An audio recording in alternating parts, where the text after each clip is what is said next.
يا الله محمد رسول الله.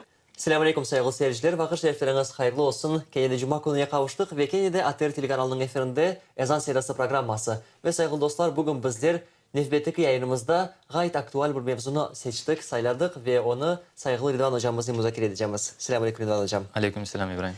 Rıdvan hocam, bugünkü bizim mübarek Cuma konumuzda soy-sop münasebetleri, soy-sop alakaları hakkında söz üstlemek istedik. Yani gerçekten de halk arasında pek emniyetli bir mevzudur ve Müslümanlar için de bu mesele gayet aktualdir şimdiki vakitte. Aslında soy-sop münasebetleri hususunda dinimiz ne buyuruyor? Birinciden inşallah Cuma'mız hepimiz için hayırlı mübarek olsun. Allah-u Teala bu konuda herkesin duasını kabul eder inşallah. Öyle bir anı, öyle bir saati var. Bu saatin inşallah tapmaya çalışayıq. Ve gerçekten soy akraba yakınlarımız Arap dilinde akarib, karib, yakın kimse anlamındadır. En yakın olan kimselerimizge de dinimiz her vakit daima yaxşı münasebette bulmak, onlara yaxşılık yapmak, onlara yardımcı olmak bizlerge daima emir etkendir. Ve hatta Kur'an-ı Kerim'de Allah-u Teala bizlerge Nisa suresinin 36. ayetinde yanlış mı olsam böyle buyuralar. وَعْبُدْ رَبَّكَ Allah-u Teala'ya ibadet et. وَلَا تُشْرِكْ بِهِ شَيْئًا Oğa hiçbir şeyini ortak koşma. وَبِالْوَالِدَيْنِ ihsana Ana babaya yaxşılık yap. Ve bizil kurba ve yakınlarına da. Yani ana babadan son Allah-u Teala da yakınlarımızı emin sıralamaktadır. Onlara yaxşılık yapmamızı emir buyurhandırlar. Ve hatta Peygamber Efendimiz Aleyhisselatü Vesselam yakınları kafir olsalar da, yakınları Müslüman olmasalar da onlara daima yardım edilmesini Müslümanlara emir buyurhandırlar. Ve bilemiz Ebu Bekir radıyallahu anh Peygamber Efendimiz Aleyhisselatü Vesselam'ın en yakın dostu, daima oz yakınlarına çok yardım ederdiler. Evet. Ozlar da çok bay kimseydiler. Bay oldukları için de yardımları elbette dokunaydı yakınlarına ve o yakınlardan bir tanesi de alasının oğlu var idi. Oğa her vaxt yardım ederdiler. Ama ifk degen bir hadise olğan idi. O da Ayşe validemizin zina yapkanının suçladılar. Sanki o zina yaptı. Ve o suçlama içinde bu alasının oğlu da var idi. O da bu fitneni yaymaya başladı ve Peygamber Efendimiz Aleyhisselatü Vesselam'ke böyle bir haber geldi. Ebu Bekir radıyallahu anh yemin etken, söz bergen, ant içken, men degen bu akrabamıza bir daha yardım etmeyeceğim deyip. Son Allah-u Teala böyle bir ayet yolladı. Sizden Allah-u Teala'ya kimge baylık bergen olsa o yakınlarına yardım etmeyecek deyip yemin etmesinler. Onlara mutlaka yardımlarını yapsınlar. Miskinlerge, yolculara da yardım yapsınlar. Allah-u Teala'nın sizlerini affetmesini isteymişsiniz mi? Allah affedicidir, bağışlayıcıdır deyip Allah-u Teala böyle bir ayet yolladı. Böylelikle biz görüyoruz Allah-u Teala yakınlarımız yaramaylık yapsalar da, yakınlarımız bizlerge böyle nasıl diyeyim, Kaba davransalar, kaba davransalar da, soğuk olsalar da, uygun olmayan şeyler yapsalar da Allah-u Teala bizlerge gene de onlarını affetmemizini, çünkü onlarını affetsek Allah-u Teala'nın affını kazanacağımızını bizlerge bunda açıkça göstermektedir ve daima onlara gene de yardımımızını devam ettirmemizini bizlerge emir buyurmaktadırlar. Yani gerçekten bizler Allah'ın affını, mağfiretini ve rahmetine kavuşmak istesek bu mevzuda dikkatli olmak gerekmez. Hatta bizge yaramay davransalar da yaşlılıkla cevap vermek gerekmez. Elbette, elbette. Ama bunun karşısında yani gördük gerçekten Kur'an-ı Kerim'de ve Peygamber Efendimiz'in sözlerinde soy-sop münasebetlerde dikkat ve yakşı bakmaya emir etli. Ya yapılmasa bu emir yerine getirilmesi onun akıbeti nedir? Şimdi eğer bir Müslüman o soy sopuna yaxşılık yapmazsa, soy sopundan uzak kalsa, birinciden onun bereketi keter. Niçin bereketi keter? Çünkü Peygamber Efendimiz Aleyhisselatü Vesselam bir hadisinde böyle buyuralar.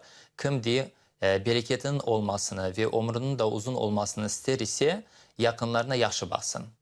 Demek ki onun tersine ketsek, eğer sen yakınlarına yaxşı bakmazsan, onlarını unutsan, onlardan uzak dursan, bereketin keter birinciden. İkinciden, soy-soptan uzak olan kimsenin de yardımcısı yoktur. Allah-u Teala yakınlarına bakan kimselerle beraberdir. Hatta biz her cuma, bugün de inşallah hutbeden son, Biz bir ayetini okuruz. Nedir o? İnna Allah ya'muru bil adli vel ihsan ve ita'i zil qurba. Allahu Teala adaletini ve yaxşılıqni emir eter ve yakınlarga bakılmasını da bizlerge emir buyuralar.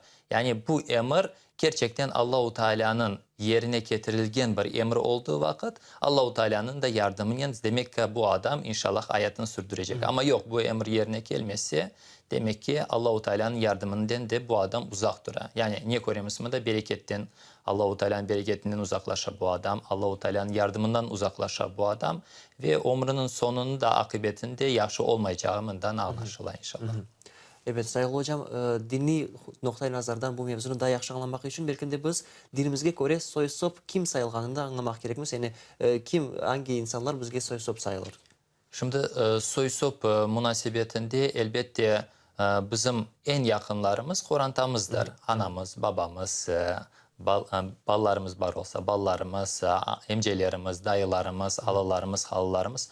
Bunlar bizim en yakınlarımızdır. Ondan sonra 2-3 nesil ne kadar adam keti olsa onların hepsini de bilmek yaxşıdır. Niçin degende dinimizde bir de süt annelik, süt babalık degen bir şey var. O da eğer biz kichkene olduğumuz vakit birisi tarafından emizdirilgen olsak demek ki o apay bizge süt bergen apay bizim süt anamız ola. Evet. Onun akayı da bizim için süt babamız ola. Yani onların da balları bizim süt kardeşlerimiz ola. Bu da bizim için bir akrabalıktır. Bu niçin bilinmesi gereken bir şey? Yarın öbür gün eğer biz olsak ve böyle kimselerle karşılaşsak biz onlara nasıl o analarımızga, babalarımızga baka olsak, o süt analarımızga, babalarımızga da öyle bakmamız gerek. Nasıl o kardeşlerimizga baka olsak, onlara da öyle bakmamız gerek. Bir de nasıl biz o kardeşlerimizle evlenip olamay olsak, onlarla de süt kardeşlerimizle, onlarla de öyle evlenip olamayız. Bu aramdır. Onun için bunların yaxşı bilinmesi gerek. Yarın öbür gün böyle bir günaha düşmemek için. Ve soy akrabalık mevzusunda, yani evlilik mevzusunda dokunduk. Yani evlenmek mümkün olmayan soysop kimdir aslında İslam dinine göre? Evlenmek mümkün olmayan soysop bizim dinimizge göre bu bizim en yakınlarımızdır.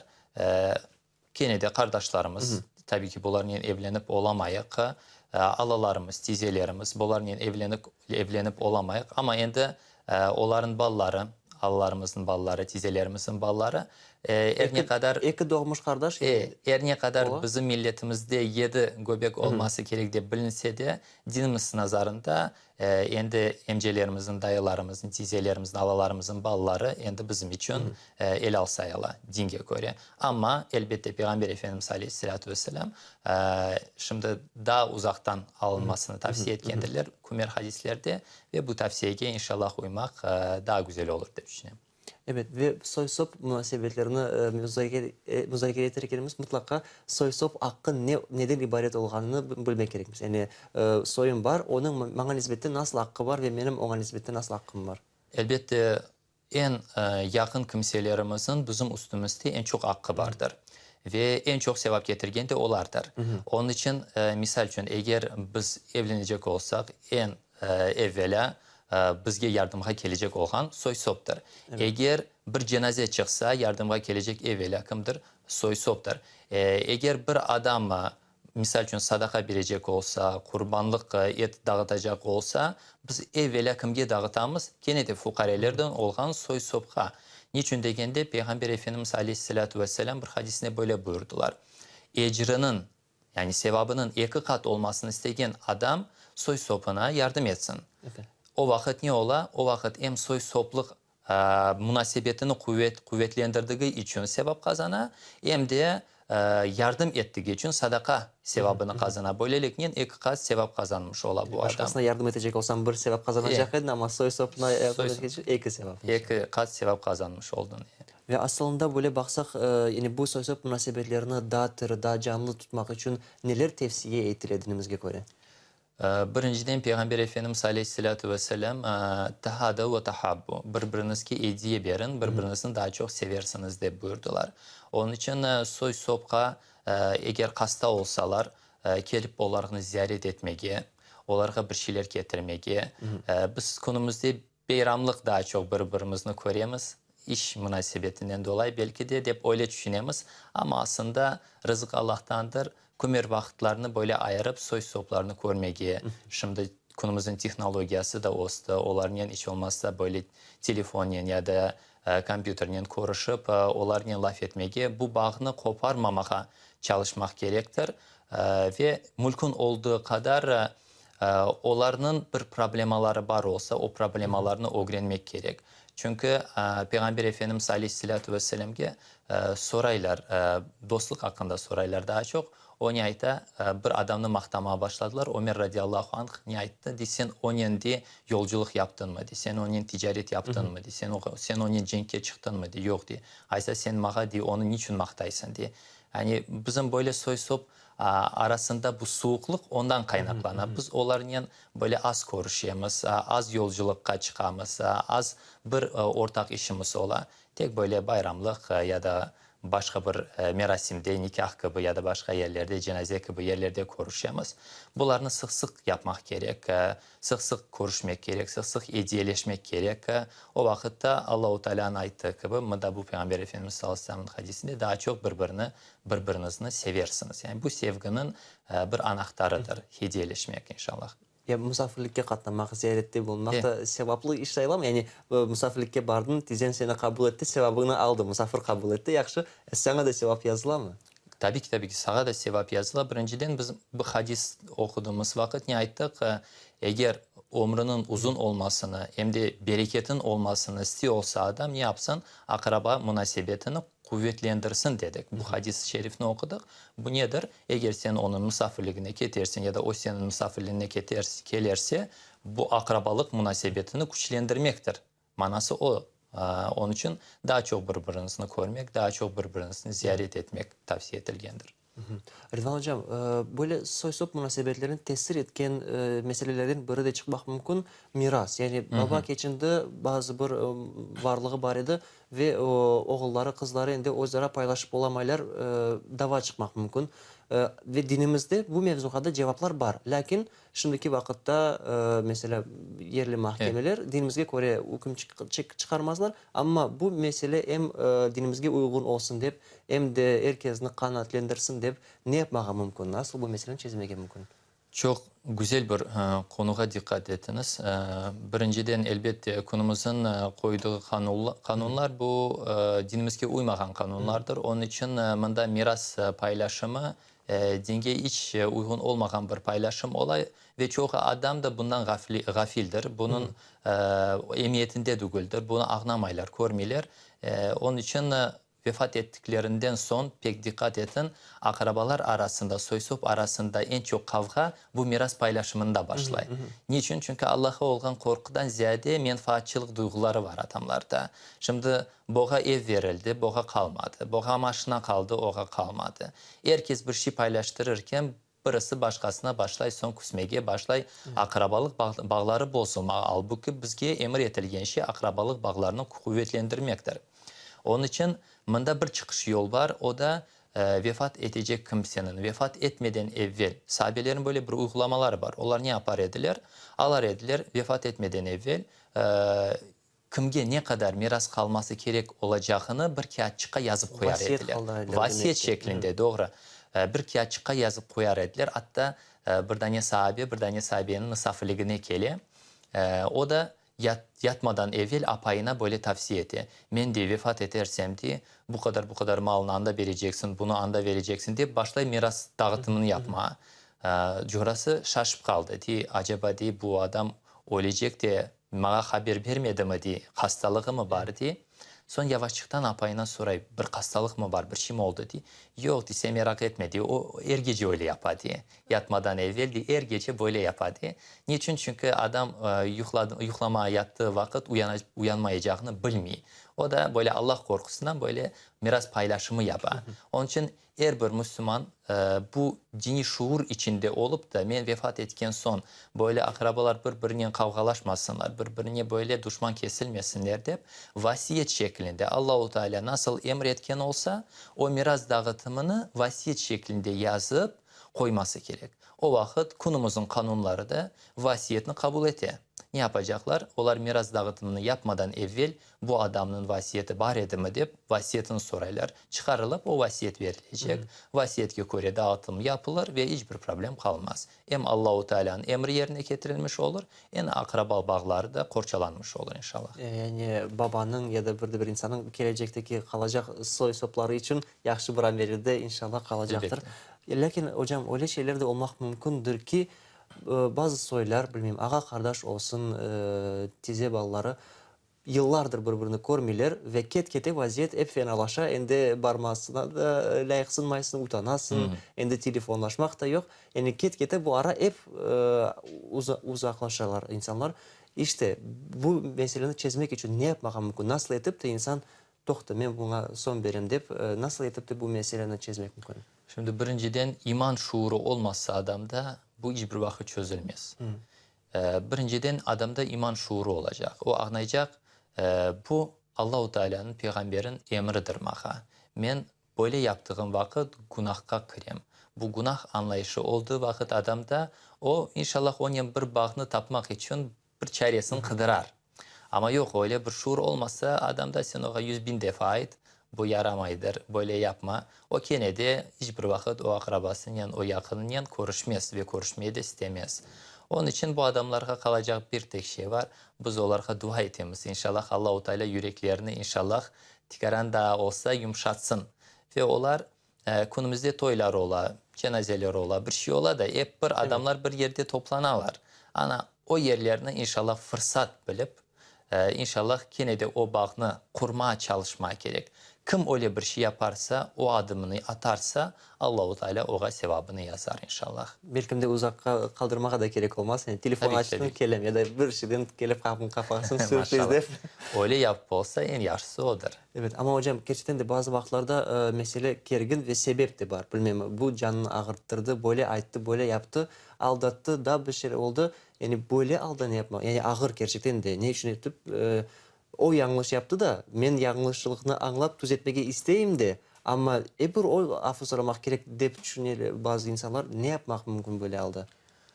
Elbette eğer adam böyle düşünüyor olsa bence bu düşünce pek yanlıştır. Birinciden niçin yanlış? Çünkü bu adam Allah'ın rızasını kıdıradı. Onun rızasını kıdırmayın. Birinciden Allah'ın rızasını kıdıra. Son başkalarının rızası. Onun için o adam bana dalgın, bu adam bana böyle ait deyip düşünmek yerine birinciden Allah-u Teala bana niye aitti? Allah-u Teala bana niye aitacak kıyamet gününde? Sen böyle yaptın da senin akıbetin ne olacak? Onu düşünmesi gerek. Onun için ne kadar da akrabası oğa dalgın. Biz Ebu Bekir radıyallahu anh meselesini anlattık. Sizin kızınız kabrası iftira atacak bu zina yaptı deyip ve siz onu bağışlayacaksınız bir de yardım edeceksiniz. Var mı öyle bir şey? Yok. Ama Allah-u Teala Ebu Bekir radıyallahu anh'a onu emretti. Sen diyorlarını bağışladı ve yardımını da kesmedi. Gene de yardım etmeye devam etti. Bu yanı gösteriyor bizler ki problema bizim özümüzde. Biz her vakit problemanın birisinde kıdıramız. O suçluydu, o kabatlıydı. Bu birincisi. Onun için adam bunu her vakit bilmesi gerek. Problema onda değil. Problema mende inşallah. Öyle bilmesi gerek ve yine de bu bağını kurmaya çalışması gerek. İkincisi bu akrabaların bağlarını kurmak için üçüncü şahıs tapmak gerek. Yani bir akraba vardır. Onlar nende münasebeti yaxşı, onlar nende münasebeti yaxşı. Ne yapması gerek? İkisini birleştirmek için bir fırsat korup bir yerde toplanması gerek. Misafirlikке çağırır. Aş hazırlar. Onlarla beraber oturarlar, muhabbet ederler, laf ederler. O laf içinde yavaş yavaş aralar yumuşar ve inşallah onlar gene de birbirine dost olurlar, yakın olurlar inşallah. Öyle de düşünüyorum. Yani bu bir fırsattır. Böyle şeylerini inşallah kıdırmak gerek. Kıdırgan aytıldığı gibi Mevlasını da belasını da tapar. Onun için yollarını kıdırmak gerek inşallah. Evet, Allah Teala cümlemizge yardımcı olsun ve Erdoğan Can benim sonraki sualim olur. Bazı vakitlarda yani soylardan burası zengince olur, başkası fıkarece olur. Evet. İşte belki de fıkare soysop yardım almaya utanar ve aslında da böyle gözge çok görünmeye de istemez. Bundan çekilmek için yapmak mümkün ve belki de bu insan da nasıl yardım edebilir soysop? Yani nasıl bu meseleyi çözmeye mümkün? Evet, bu gerçekten konumuzun ikinci belki de büyük problemalarından bir tanesi aşırı ketmek. Birincisi var öyle soy soplar, onlar istemege utanmaylar. Herkesin vaziyeti belki de kıyındır. Ama gerçekten birisininki daha kıyın, birisininki daha yaşlı belki. Ama o gerek gerekmez herkes gibi belki de ket eder. Herkesin rahatsız eder.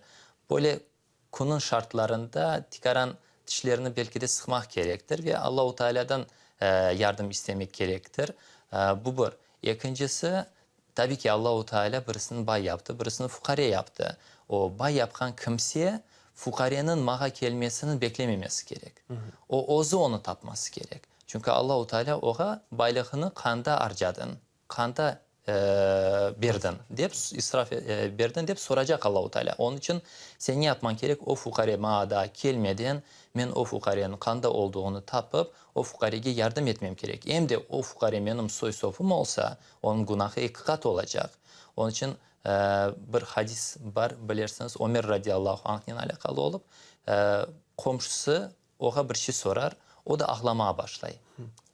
Ey Ömer deyir yok olsa yok diye niçin ağlaysan demeyin diye kandan bileyim diyeyim senin vaziyetinde belki kıyındır diye yok ben ondan ağlamayayım diye. Ya neden ağlaysan diye. Ben Peygamber Efendimiz Aleyhisselatü Vesselam'ım diye komşusu diye aç yatıp da ozu tok yatkan kimse bizden duguldur hadisini aklına getirdim diye. Men senin diye böyle alga düştüğünü nasıl görmedim diye. Yani kabahat mende men oğa ağlayayım diye. Demek gözlerim koraldı mı yoksa men senin bu kadar alga düştüğünü korup olamadım diye. Bu komşu. Biz laf ettiğimiz kimse bizim akrabamız, bizim yakınımız. Biz onlara bakmakla yükümlüyüz. Onun için evvela biz onlarını tapmak gerekedik. O evvela biz onlara yardım etmek gerekedik. Onların bize gelip de tilenmesini beklememek gerek. Ki Allahu Teala Kur'an-ı Kerim'de gerçek muhtaçlar tilenmekten utanırlar diye Allahu Teala. Sen onların muhtaç olduğunu betlerinden koruyorsun diye. Yani onlar istemezler, utanırlar istemeye. Onun için öyle alga düşürmemek gerek adamla. Eğer gerçekten ihtiyaç sahibi ise o adamı tapıp ona yardım etmek gerek. Bu haktır, onun hakkıdır ve hakkını vermek gerektir. Evet, çok sağ olun Rıdvan Hocam. Gerçekten de birbirimize yardım etmek gerekmez ve belki de maddi yardıma muhtaç olmasak da çok ailelerde böyle ruhi yardım gerektir. Belki de bir soyumuzga sadece dostluk kolumuzu uzatsak da yani yardım kolu olmasa da dostluk kolunu uzatayık da Hak Teala bizlerini bağışlasın ve bizlerini hem bu dünyada hem de ahirette soy soplarımızla beraberlikte sevinçli hayatta bulunmağa nasip eylesin. Sayılı dostlar sizge hayırlı cumalar dileyimiz ve gelecek elimize kadar sağlaşamız. Selamun Aleyküm, sağlıklı kalınız. Ya Allah